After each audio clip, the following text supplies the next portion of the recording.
মানুষকে মাফ করে, যে মানুষকে মাফ করতে হবে, মানুষের উপরে ক্ষেপে উঠতে হবে না। এই স্বভাবে আপনাকে গড়তেই হবে যে কোনো মূল্যে। ছেলে মেয়ে, আহাল পরিবার, দেশবাসী, গ্রামবাসী, এলাকাবাসী, প্রতিশোধ নিতে হবে না। সচ্ছল অসচ্ছল অবস্থায় দান করতে হবে, রাগ দমিয়ে চলতে হবে, মানুষকে ছাড় দিতে হবে, মাফ করে দিতে হবে। আল্লাহ তাআলা এই তিনটাকে জান্নাতের মাধ্যম হিসাবে উল্লেখ করেছেন। আমি দ্বিতীয় যেটা বলতে চেয়েছি সেটা হলো এইটা, যে প্রতিশোধ নিব না, ছাড় দিয়ে যাব, মাফ করে দিয়ে যাব।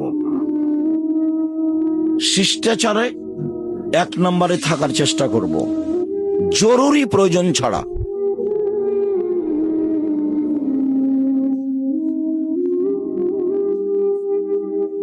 এই ছেলে, এটা কি তোমাদের কারণে হচ্ছে নাকি? তোমরাই কি কিছু করছো?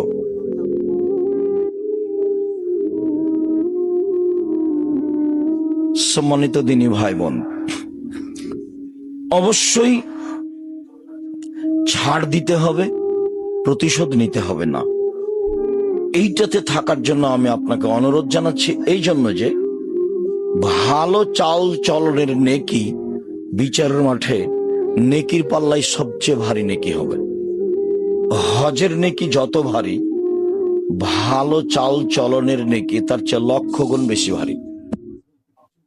উমরার নেকি যত ভারী, ভালো চাল চলনের নেকি তার চেয়ে 1,00,000 গুণ বেশি ভারী। সালাত, সিয়াম, জিকির আজকার,